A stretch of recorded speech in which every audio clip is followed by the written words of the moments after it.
Mesdames, Messieurs, bonsoir. Voici les titres du journal. Décision d'un ami, Washington vient en aide au système national de santé publique pour renforcer le dispositif de lutte contre le coronavirus.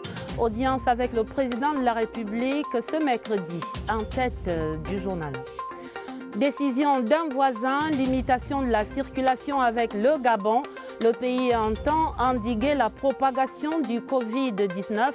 Nous irons évaluer les conséquences à la frontière à Kiossi. Décision du tribunal administratif attendue dans la suite du contentieux post-électoral des municipales ouvert ce mercredi. Des recours à découvrir dans ce journal. Voilà pour les titres. Ouvrant donc le 20h30 au Palais de l'Unité avec l'audience accordée ce mercredi par le président de la République, son Excellence Paul Biya, à l'ambassadeur des États-Unis, son Excellence Henry Peter Barlerin. Au menu principal de ces entretiens de haut niveau, la santé des Camerounais, le dispositif national de riposte face aux pandémies, le soutien que Washington pourrait apporter à notre système de santé, mais aussi la situation sécuritaire dans les deux régions du nord-ouest et du sud-ouest. Le reportage, Yves-Marc Modjo. Il y a tout juste 24 heures, les États-Unis d'Amérique, à travers leur représentation diplomatique au Cameroun, réaffirmaient leur total soutien à notre système de veille sanitaire. L'entrée en activité dans notre pays du Centre américain de contrôle et de prévention des maladies et du Centre des opérations d'urgence de santé publique mis en place avec le soutien de Washington en sont d'ailleurs de parfaites illustrations. Ces deux structures jouent d'ailleurs un rôle de premier plan dans le dispositif de riposte contre le coronavirus. Rien d'étonnant alors que les questions de santé aient occupé l'essentiel de la soixantaine de minutes d'audience que le président de la République, Paul Biya, a accordé cette mi-journée du mercredi 11 mars 2020 au Palais de l'Unité à son Excellence Henry Peter Barlerin, ambassadeur des États-Unis au Cameroun. J'étais content, j'ai dit au Monsieur le Président, de voir notre centre d'opérationnel d'urgence de la santé publique construit par le gouvernement des États-Unis, mis en exercice pour lutter contre le virus. Au-dessus des centaines de millions de dollars d'assistance que nous fournissons pour le bien-être et la bonne santé du peuple camerounais. Nous avons, à travers notre Centers for Disease Control, CDC, fourni 120 000 dollars pour ponctuellement lutter contre le coronavirus.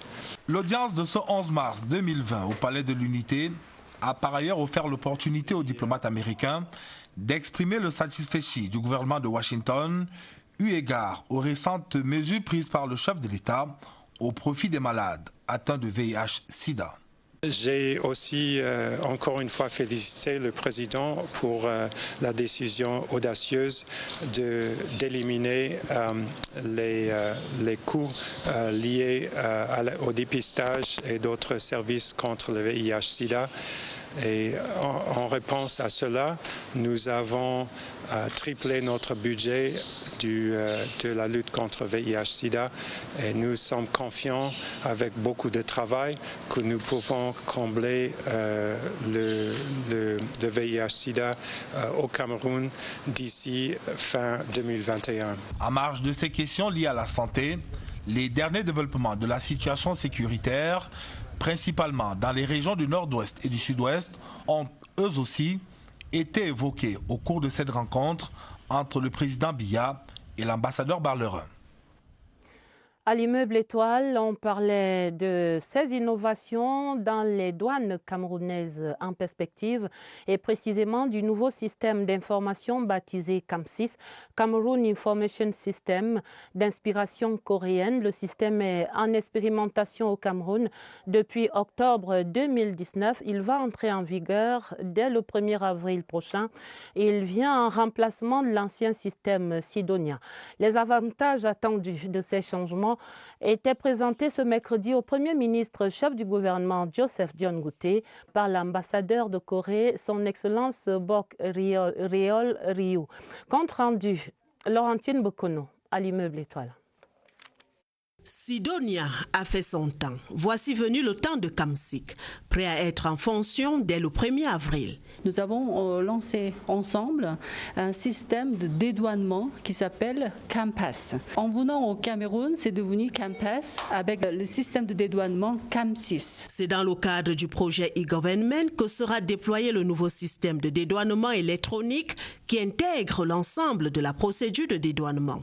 CAM6 va permettre à booster l'économie du pays, mais aussi pour le Cameroun, avec les grands ports comme Kribi et Douala, de jouer le rôle de la plateforme pour l'ensemble de la région de l'Afrique centrale. On joue sur la transparence, ça veut dire l'efficacité. Donc l'efficacité, ça veut dire on réduit le temps du dédouanement. Toutes les banques camerounaises sont connectées à ce système et ça fait augmenter évidemment les recettes des douanes.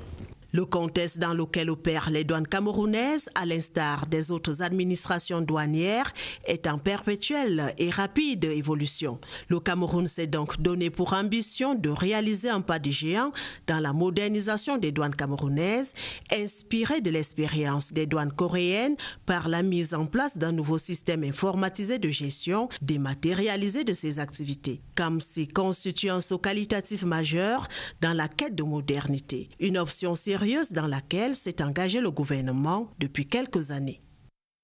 Du nouveau également en économie avec la signature ce mercredi du 3e C2D, la 3e phase du contrat de désendettement et de développement entre la France et le Cameroun va couvrir la période 2020-2022 pour un montant de 67,8 milliards de francs CFA. Et pour signer les documents, il y avait côté France l'ambassadeur, son Excellence Christophe Guilou, et côté Cameroun, le ministre de l'économie Alamine Ousmane Mey. Voici les secteurs prioritaires concernés par ce nouvel appui budgétaire de la France. C'est dans ce reportage de Lucas Modou-Ndjemba. Des documents paraphés et échangés, le ministre de l'économie et l'ambassadeur de France au Cameroun mettent ainsi en branle le 3e C2D, contrat désendettement développement via la convention destinée à l'appui budgétaire sectoriel 2020-2022. La santé et l'éducation de base sont quelques-unes des priorités de cette convention. La convention d'affectation qui est signée vise à améliorer évidemment l'éducation de base, la santé de la mère et de l'enfant et la protection des populations les plus défavorisées à travers les filets sociaux. Ce sont 360 000 femmes qui sont concernées, plus de 135 000 élèves qui bénéficieront de la construction de 1350 classes. Ce sont plus de 40 000 ménages qui vont bénéficier du soutien à travers les transferts monétaires directs, ordinaires ou d'urgence. Le C2D est en vigueur au Cameroun depuis une quinzaine d'années. Ce 3e contrat est baptisé C2D de la maturité. On l'a surnommé de maturité parce qu'on imagine que les premiers on a exploré, la deuxième on a consolidé et le 3e maturité parce qu'on en a tiré tous les enseignements et qu'on continue à renforcer sur des secteurs qui n'avaient pas été identifiés jusqu'à présent comme priorité. 15 ans d'annulation de la dette et de réinvestissement dans les secteurs clés, le C2D, c'est à ce jour 800 milliards de francs CFA en termes de financement de projets au Cameroun. Voici l'apport d'un autre ami, la coopération Confédération helvétique Cameroun, également dans l'actualité, avec la signature ce mercredi d'un accord de financement de 3,4 milliards de francs CFA. Ce montant est destiné à subventionner 3 PME camerounaises qui œuvrent dans les secteurs des énergies renouvelables, de l'eau potable et de l'agriculture. Son Excellence Pietro Lazzeri et le ministre de l'économie ont ainsi signé les documents y relatifs. Voici les retombées attendues dans ce reportage de Étienne Pascal Azeg. Le concours financier que la Suisse apporte au Cameroun va permettre à 3 petites et moyennes entreprises de réaliser leurs projets dans 4 régions. Au nord et à l'extrême nord, des forages avec système de pompage solaire pour l'adduction en eau potable, l'irrigation et l'abreuvage du bétail. À Santa dans le nord-ouest, la production à grande échelle des semences certifiées et le stockage des pommes de terre. Dans la Menoie, à l'ouest enfin, l'installation d'un système hybride en hydroélectricité pouvant produire 2500 kW par an. La coopération entre la Suisse et le Cameroun est en accord parfait. C'est 3 secteurs où le secteur privé va collaborer avec les institutions publiques pour le bénéfice des populations camerounaises. Et la Suisse est fière d'accompagner le Cameroun avec son expertise et avec ce soutien financier. Les 3 petites et moyennes entreprises sont les pionnières de ce qu'il est communément appelé les fonds de contre-valeur de la Confédération helvétique au Cameroun. Nous souhaitons voir cette coopération se développer, s'élargir, s'enrichir et nous invitons nos compatriotes porteurs des projets bénéficiaires de faire tout le nécessaire pour conduire notre pays vers les destinations les plus recherchées, à savoir l'émergence. Ces accords matérialisent la volonté des 2 pays de promouvoir le secteur des énergies renouvelables.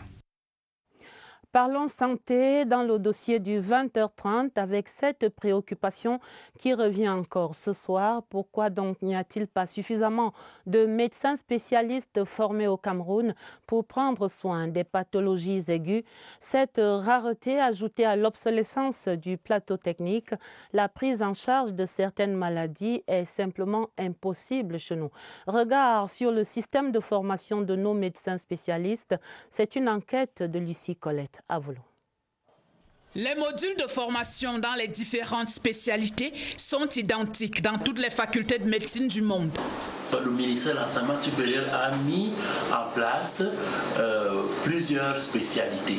Il y a la pédiatrie, la gynécologie et l'obstétrique. Il y a la médecine et spécialité. Cela veut dire que vous avez la possibilité de faire la médecine interne, il y a la gastroentérologie, il y a la cardiologie, il y a l'oncologie, il y a la psychiatrie et je peux citer également la chirurgie et spécialité. D'une manière générale, la durée moyenne d'une spécialisation est de 4 ans. Toutefois, le plateau technique et le nombre font problème en fonction de l'environnement. Ici, à la faculté de médecine et des sciences biomédicales, par an, 4 spécialistes sont formés pour celles qui existent. Former des spécialistes a un coût que les différents départements ministériels devraient intégrer. Au Cameroun, quid du ministère de la Santé publique ou du ministère de l'Enseignement supérieur devrait supporter le coût. Nous n'arrivons pas encore à ouvrir la rhumatologie parce qu'il n'y a pas beaucoup d'enseignants en rhumatologie. Ce qui concerne l'orthophonie, il n'y en a pratiquement pas. Parlant de la psychiatrie, c'est une spécialité extrêmement demandée. Les premiers psychiatres envoyés en Europe pour aller finaliser la formation ne sont plus revenus. Il y a un quota qui est arrêté d'accord parti entre le ministère de la Santé publique, qui est le ministère utilisateur, et le ministère de l'Enseignement supérieur qui assure la formation. L'intérêt pour une politique de formation des spécialistes en adéquation avec les besoins, ainsi qu'un cadre professionnel répondant aux normes de la modernité, sont des conditions sine qua non pour avoir des spécialistes en grand nombre. Et pour illustrer la rareté de ces médecins spécialistes au Cameroun, on compte par exemple un pédiatre pour 100 000 enfants. Tenez-vous bien. La centaine de pédiatres que compte le Cameroun est d'ailleurs concentrée en zone urbaine. Oubliez donc les petits malades de nos campagnes. Et même en ville, ce ratio reste insignifiant. Il soumet ces spécialistes sursollicités à un rythme de travail infernal. Martine Noël Ndengue, notre reporter, a suivi la journée trépidante du docteur Issa Ngosso Tétanié à Yaoundé. Regardez plutôt. Le rituel est le même 7 jours sur 7. Lorsque Dr Issa Ngosso Tétanié franchit le portillon de la clinique pédiatrique, c'est parti pour une journée non-stop où s'enchaînent rondes et consultations entre cris et sourires des tout-petits. La journée va commencer effectivement à 7h38, assez chargée entre les hospitalisations, avec des cas moins graves, mais des cas qui peuvent être plus graves, qui nécessitent une prise en charge rapide et efficace. Les journées sont souvent en un tenant, en continu du matin au soir, et puis on essaye de se voler 1 minute pour avaler un petit sandwich. Elle fait partie de la centaine de pédiatres qui exercent au Cameroun sur les 166 formés, répertoriés par la Société camerounaise de pédiatrie, qui indique un ratio actuel de 1 pédiatre pour 100 000 enfants de moins de 15 ans. Sur une journée, c'est très variable, mais la moyenne est de l'ordre de 30 à 35 patients par jour. Ce qui, je peux vous dire, est quand même un chiffre conséquent et qui pourtant n'a rien à voir avec mes collègues qui travaillent dans le secteur public, qui embrassent des chiffres encore plus importants parce que ça pose la question de l'effectif des pédiatres au Cameroun qui reste évidemment insuffisant. C'est pour ça qu'on appelle la jeunesse à se disposer vers ces métiers. Mais si la pédiatrie est d'abord une vocation chez elle, bien que transmise aux filles, les difficultés ne manquent pas. Nous avons évidemment les problèmes liés au personnel qui nous accompagne pour prendre en charge ces enfants. Nous devons encore le former sur le terrain. Et si c'était à refaire? Je vais vous répondre que oui, parce que au-delà de toutes ces difficultés qu'on vient d'évoquer, c'est un magnifique métier. Ce rapport à l'enfant qui, même dans la souffrance, la difficulté, vous donne cet espoir dans son sourire et dans sa candeur. Comme quoi, la passion vaut pour beaucoup dans ce milieu difficile de médecins spécialistes où parfois le trop-plein de patients les oblige à vivre pratiquement au travail. C'est donc entendu, les spécialistes, les médecins spécialistes au Cameroun sont très peu nombreux et le gouvernement travaille certainement à inverser la courbe en mettant l'accent maintenant sur la formation des spécialistes de la médecine moderne. Zoom sur les politiques publiques en vigueur dans ce domaine avec Irène Njanafuda. Le boom démographique dilue le nombre de spécialistes en service dans les formations sanitaires, ce qui laisse croire que ces médecins ayant passé l'étape du généraliste deviennent la perle rare en milieu hospitalier. Et pourtant, il n'en est rien. Ils sont minoritaires et incapables de satisfaire la forte demande à cause d'un problème de santé publique qui prend de l'ampleur. Tout dépend de ce qu'on a comme pathologie. C'est surtout les pathologies cardiovasculaires, c'est le cancer, c'est la maladie rénale, c'est la traumatologie. Et heureusement aussi, l'offre de formation s'est élargie dans tous ces domaines-là. Il est donc difficile aujourd'hui de combler le gap dans un environnement de travail où le plateau technique ne suscite pas toujours des vocations dans les spécialités relevant de la médecine moderne. Il faut quand même, dans certains domaines pointus, un plateau technique approprié. Si vous n'avez pas le plateau technique, parce que bon, il y a existé un plateau technique, mais qui est maintenant un peu dépassé, qu'il faut remplacer. Bon, le remplacement peut prendre du temps, mais pendant ce temps-là, si vous avez formé des gens en radiothérapie, ils ne travaillent pas. Le gouvernement est conscient de la nécessité de spécialiser le corps médical dans des branches qui épousent l'ère du temps. Ceci dans le but d'alléger les souffrances des malades en leur assurant une meilleure prise en charge. Puisqu'on est en train de passer tranquillement vers une prépondérance des pathologies cardiovasculaires, c'est dans ce domaine qu'il faut former davantage. La sollicitation des spécialistes est une évidence qu'on ne saurait nier. Le Cameroun gagnerait donc à former davantage un personnel qualifié pour répondre aux besoins spécifiques. Santé encore avec cette mesure prise par le Gabon pour contenir la propagation du coronavirus. Le gouvernement gabonais a décidé de restreindre la circulation des personnes à sa frontière avec le Cameroun. À Kiossi et à Eking, la mesure est déjà en vigueur. Voici les constats sur place de notre correspondant dans le sud, Charles Abosoloba. Le pont sur le fleuve Kié, point de jonction entre la ville camerounaise de Kiossi et la localité gabonaise de Moyo-Kié.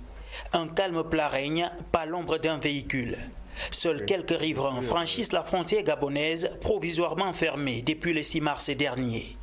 C'est le silence de cimetière tout simplement au niveau de nos frontières parce qu'il n'y a pas de mouvement de personnes. Je pense personnellement que lorsqu'on aura planté le dispositif sanitaire approprié, on pourra, de part et d'autre, lever, n'est-ce pas, la mesure. Ces restrictions imposées par la propagation du Covid-19 portent un sérieux coup à la libre circulation. Transporteurs et autres usagers en payent déjà le prix fort. Je suis venu voir la famille, juste passer avec une urgence au village. J'ai préféré passer par la route. Arrivé là pour retourner, on me demande de ne pas retourner parce qu'il y a un coronavirus au Cameroun.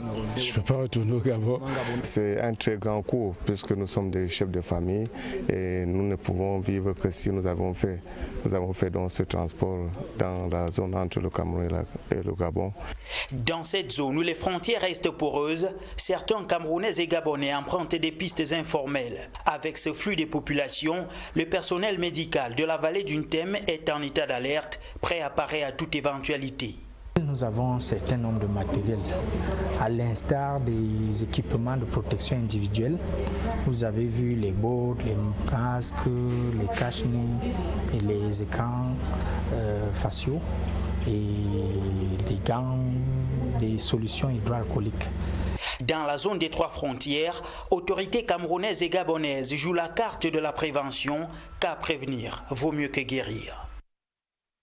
L'ombre du Covid-19 plane donc aux frontières et du coup les concertations se multiplient dans divers secteurs comme celle de ce mercredi à Yaoundé entre le ministre du Commerce Luc Magloire Mbarga Tangana et les importateurs des produits de grande consommation. En débat, le ravitaillement du marché national et le respect des prix en rapport avec l'impact possible du coronavirus sur notre environnement sanitaire. Le compte-rendu de ces échanges, Luc, bienvenue au Nana. Le marché camerounais des produits de grande consommation, notamment celui des denrées alimentaires et des boissons, reste serein. Pas de problème particulier signalé au cours de l'entrevue entre le chef du département ministériel en charge du commerce et les opérateurs économiques importateurs des produits tels que le riz, le poisson, les pâtes alimentaires, la farine, le sucre, le lait, ainsi que les boissons hygiéniques et alcoolisées. Nous avons des stocks de 4 mois, stock constant.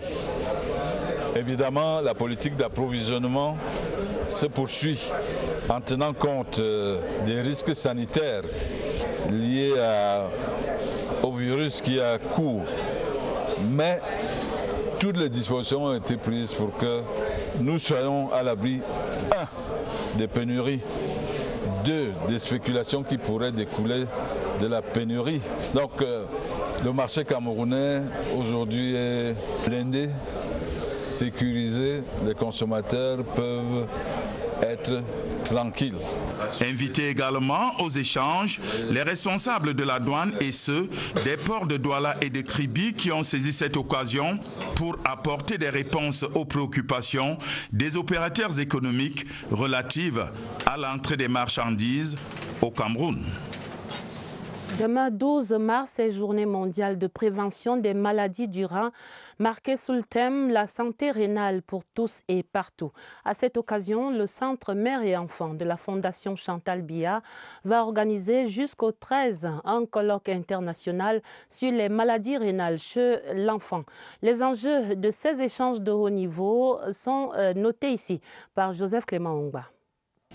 Potentiellement mortelles, les affections rénales sont de plus en plus présentes chez les enfants, qu'elles soient acquises ou congénitales.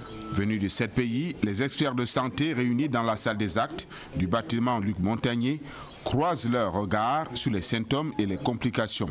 Vous allez voir un enfant présenter ce qu'on appelle des œdèmes, que l'enfant urine rouge ou bouillon sale, un peu dû à la présence de sang dans les urines. Toute échographie pendant la grossesse qui montre une anomalie au niveau des voies urinaires ou bien des reins. Ça, il faut prendre ça en considération.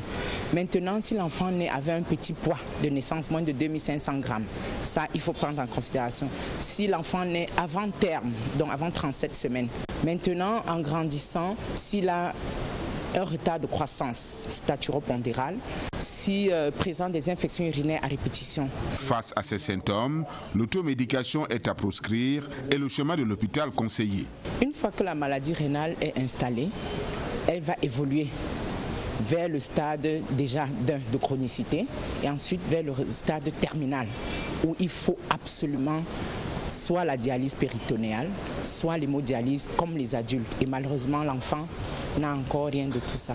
Dès que vous voyez n'importe quelle anomalie chez un enfant, il faut aller à l'hôpital pour savoir les manifestations que l'enfant a. C'est en rapport avec le rein. On va prendre sa tension artérielle, on pourra mettre en évidence qu'il y a une tension artérielle qui est élevée et on fera peut-être d'autres examens et on mettra à jour la maladie du rein dont souffre l'enfant. Les plateaux techniques en Afrique ne prévoyant pas toujours des aménagements spéciaux pour les enfants nécessitant la dialyse, la Fondation Chantal Biya conseille la prévention.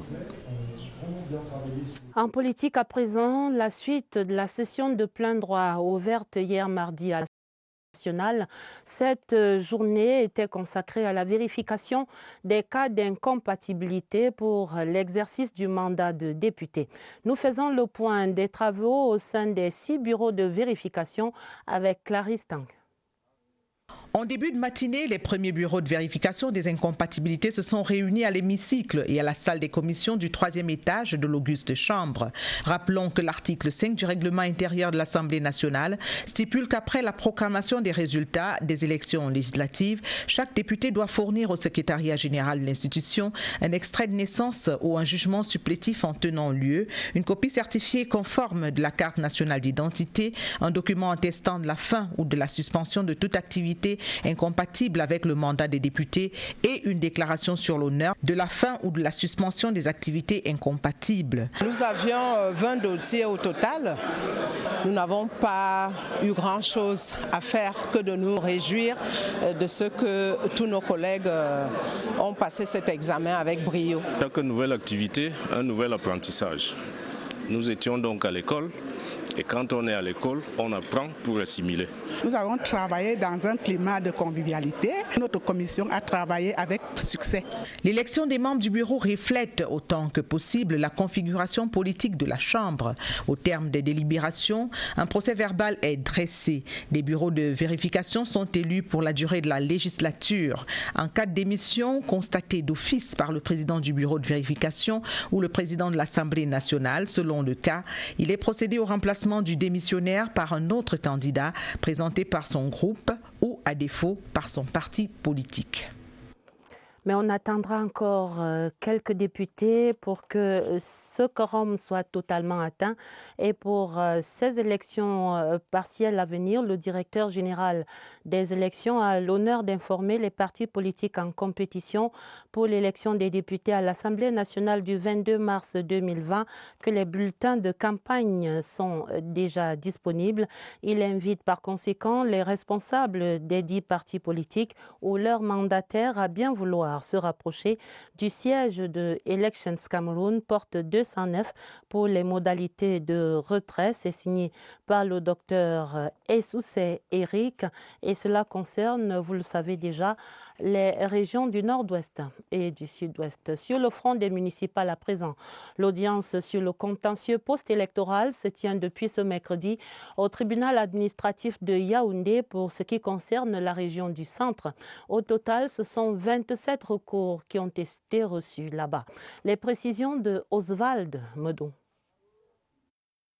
Sur cette audience repose l'espoir de 27 demandeurs de voir les résultats des municipales changer en leur faveur ou pour le moins voir le vote reprendre dans leurs communes respectives. Nous sommes confiants parce que nous avons pris la peine, comme il a toujours été dit, que les partis politiques arrivent au contentieux sans preuve. Mais nous avons réuni assez de preuves en venant, n'est-ce pas, dans cette juridiction, démontrer que voici les irrégularités constatées, voici les fraudes constatées et que le droit soit dit. Le contentieux post-électoral fait partie des différentes articulations du déroulement des élections. Nous venons ici pour faire appliquer ces dispositions et pour respecter la loi. En position des défendeurs, Elections Cameroun, pour la totalité des 27 affaires, rejoint sur 17 d'entre elles par le RDPC. Mais l'on retrouvera aussi le Rassemblement démocratique du peuple camerounais dans une position peu habituelle. Nous avons le droit de nous défendre et éventuellement de nous plaindre quand nous estimons que nos droits sont lésés. Et il y a des cas, celui qui est justement en train de passer, où nous sommes nous aussi demandeurs, mais tout ceci dans le respect strict des procédures et de la loi. Au total, 3 affaires pour cette seule audience pour le parti au pouvoir. La plus houleuse étant celle visant la contestation des opérations de vote à Monatélé, où le RDPC avait été contraint au partage des sièges. L'enjeu, une demi-douzaine de voix, qui pourraient cependant bien faire la différence. Toutes les parties vont se succéder à la barre, avec des fortunes diverses, même si plusieurs affaires ont été marquées du sceau de l'irrecevabilité. Les 8 partis politiques concernés ne seront fixés sur leur sort qu'à la fin de l'audience, qui devrait encore durer quelques heures. La suite donc dans nos prochaines éditions sur ce contentieux post-électoral des municipales. Et voici d'autres réactions après les attaques terroristes de Galim et l'attentat de Bamenda. La réaction de l'Observatoire du développement social, c'est un organisme indépendant qui s'inquiète maintenant du silence complice persistant des ONG installées au Cameroun. C'est une déclaration à la presse qui était faite hier mardi ici à Yaoundé. La synthèse de Séverin Alégambélé. Les images d'une rare violence ont fait le tour du monde. Images montrant l'attentat à la place des fêtes de Bamenda le 8 mars et l'attaque des symboles de la République à Galim. Le gouvernement et bien d'autres entités sociales condamnent les actes perpétrés et revendiqués par les mouvements séparatistes. C'est dans ces démarches d'ensemble qu'il faut comprendre le point de presse donné par la coordination de l'Observatoire du développement sociétal à Yaoundé. Pour cette organisation de la société civile, il ne fait l'ombre d'aucun doute. La responsabilité des mouvements séparatistes est irréfutable dans la production des faits. Mais ce qui est davantage troublant, c'est l'attitude des ONG censées défendre les droits humains. L'Observatoire proteste énergiquement contre le silence complice observé par ces ONG, qu'ils brillent par leur rapport à charge contre le gouvernement. Toutes choses qui sont la manifestation de leur subjectivité et de leur intention d'installer le chaos dans ces régions du pays. L'Observatoire exprime son inquiétude et sa profonde déception devant tant d'acharnement contre le gouvernement et appelle le peuple camerounais dans son entièreté à rester unis. L'Observatoire du développement sociétal salue l'engagement des forces de défense et de sécurité, les actions civilo-militaires qui rendent fort le lien armée-nation dans les régions du nord-ouest, du sud-ouest, de l'est et de l'extrême nord. À présent, la suite de notre série sur la vulgarisation en cours de la loi du 24 décembre 2019 qui porte promotion des 2 langues officielles du Cameroun, le français et l'anglais. La loi est appelée à être appliquée sur l'ensemble des institutions publiques et privées. Elle impose la traduction de tous les documents officiels à toutes les administrations. Son article 26 rappelle les dispositions spécifiques à prendre dans le secteur de la justice, par exemple, et sur ce terrain-là, des avancées sont déjà perceptibles. Voici l'éclairage de Philippe Roger Sama. Si la loi sur la promotion des langues officielles s'applique à l'ensemble des administrations publiques nationales et aux collectivités territoriales décentralisées, il apparaît que la justice est l'un des secteurs particulièrement cités par ce texte législatif. Son article 26 en 2 alinéas fait en effet savoir que le français et l'anglais sont indifféremment utilisés devant les juridictions de droit commun et spécial. De même, les décisions de justice sont rendues dans l'une et l'autre langue en fonction de la langue de préférence du justiciable.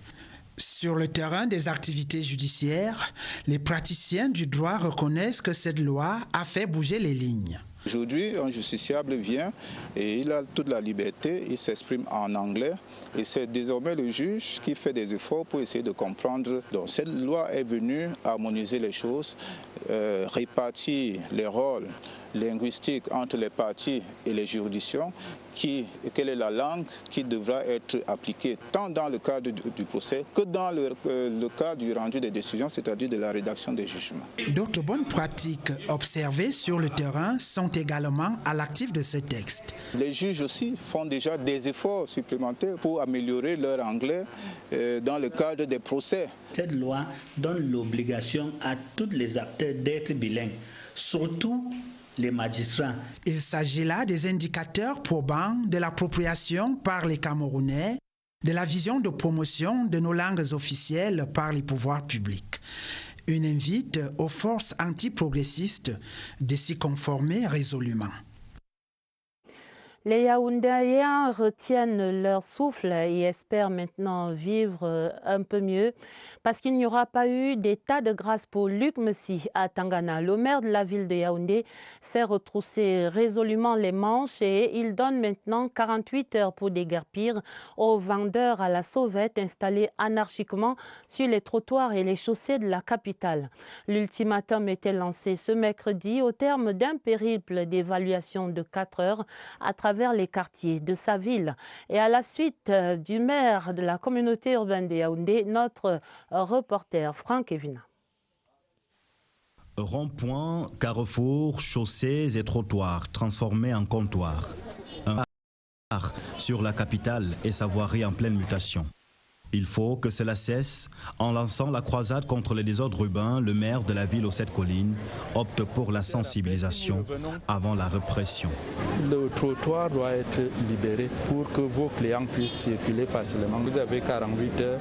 48 heures, délai de rigueur pour les 2000 commerçants du marché Mvongbi installés sur les emprises, mais aussi pour ceux de Mvan, Nsam, poste central et autres lieux visités par l'autorité municipale. L'ultimatum concerne aussi les constructions hors normes à proximité des routes et les espaces de stationnement non autorisés. Vous voyez là où votre escalier arrive.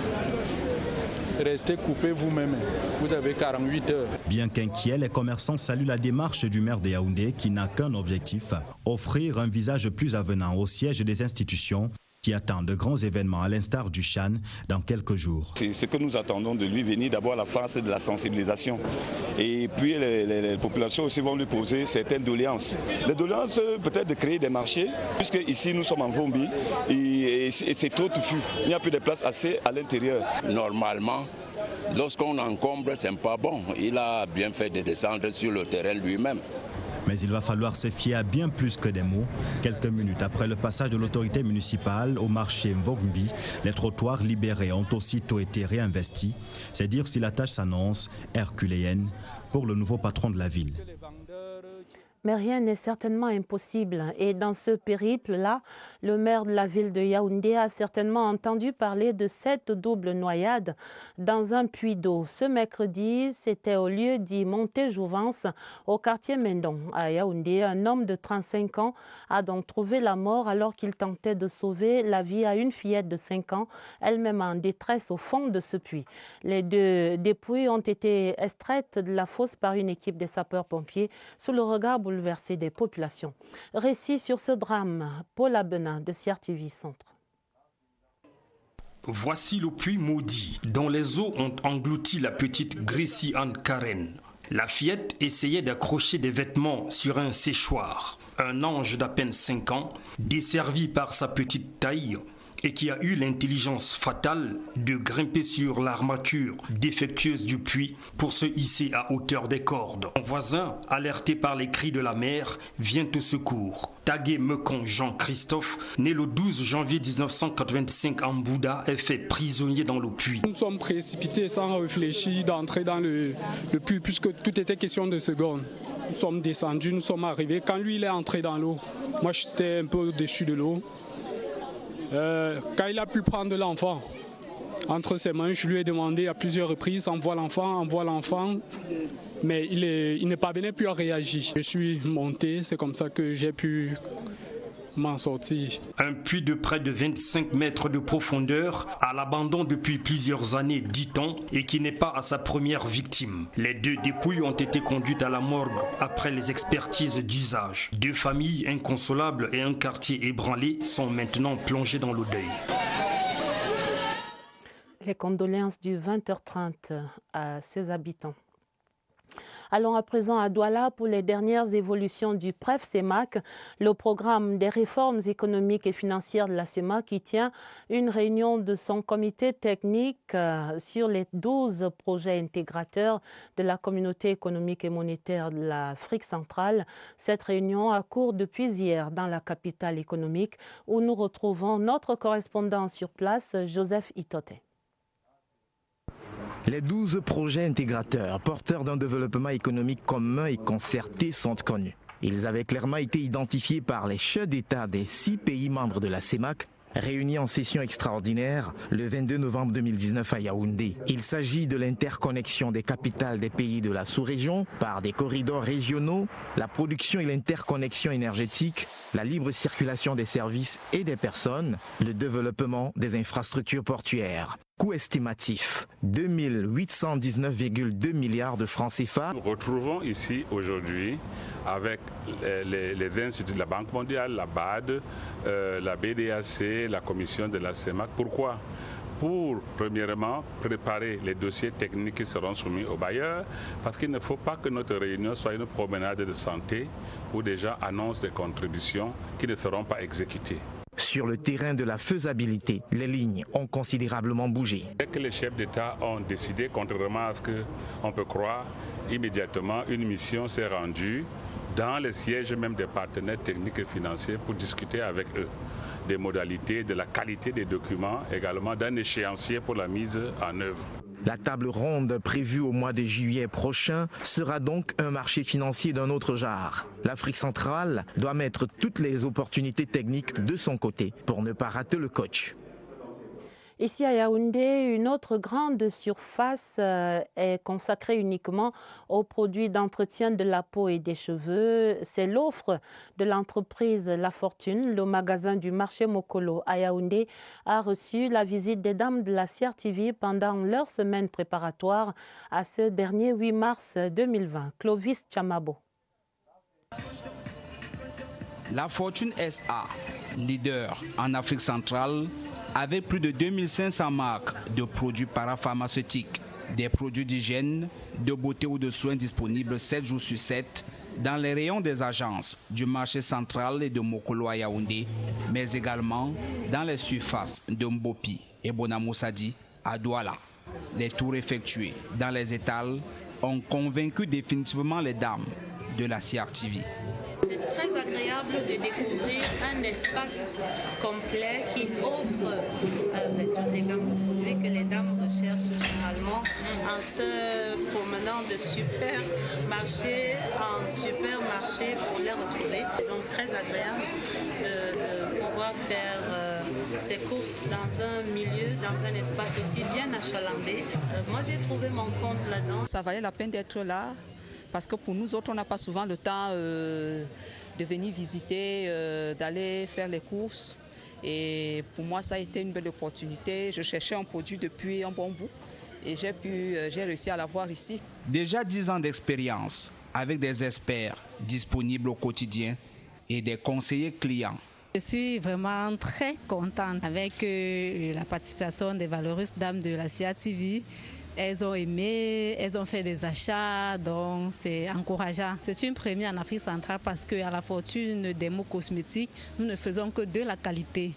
Nous n'avons pas de produits avec hydroquinone et nos produits sont contrôlés. À la parapharmacie La Fortune Dermo Cosmétiques, la peau est clean. Chaque type de peau a son produit. Shampoing, savon, gel de douche, compléments alimentaires, accessoires pour les ongles et crèmes, entre autres. Des produits qui feront assurément de l'effet sur la clientèle décidée à rester toujours belle.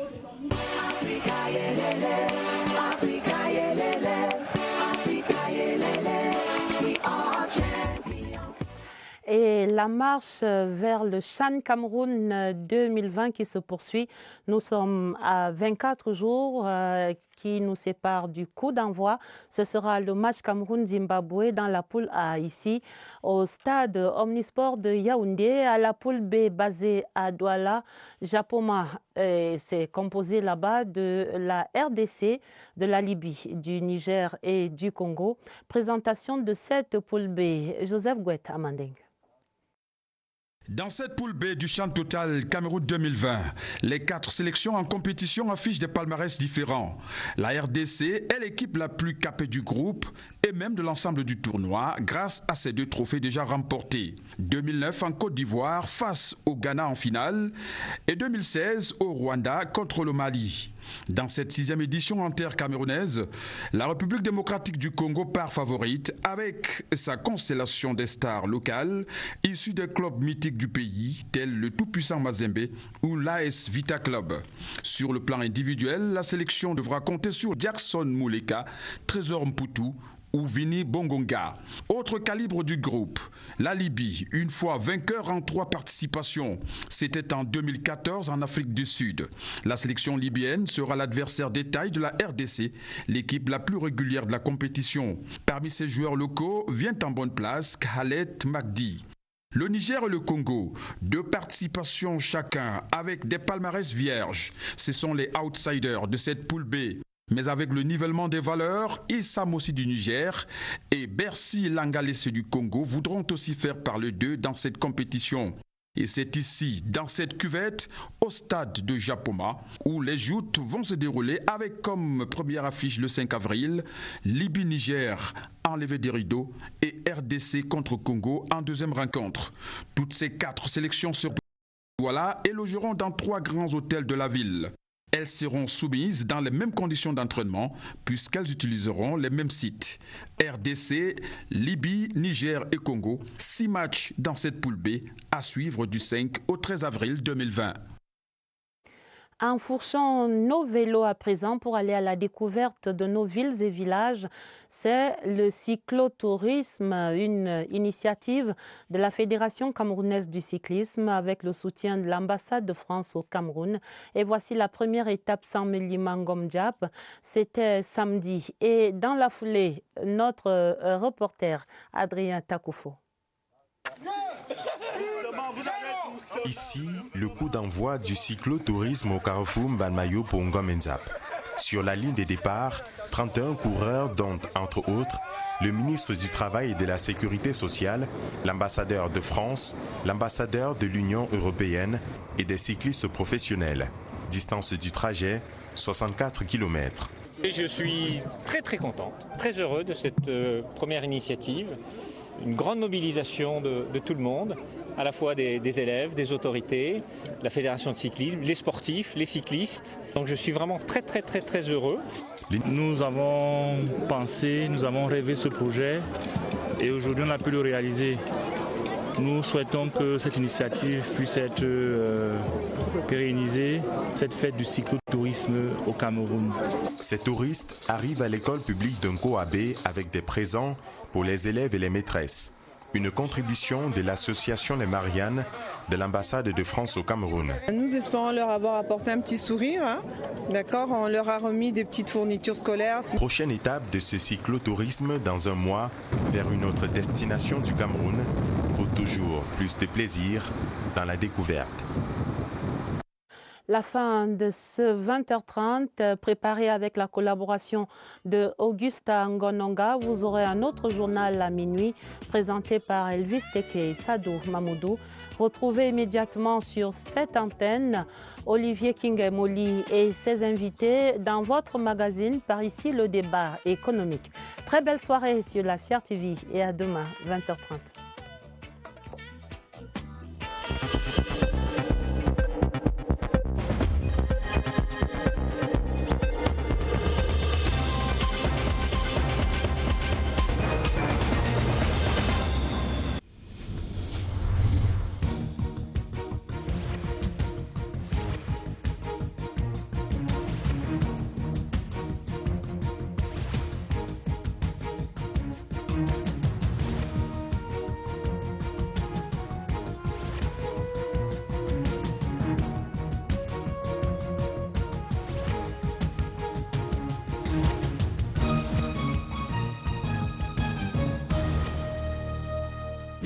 CRTV News, ici, toute l'info.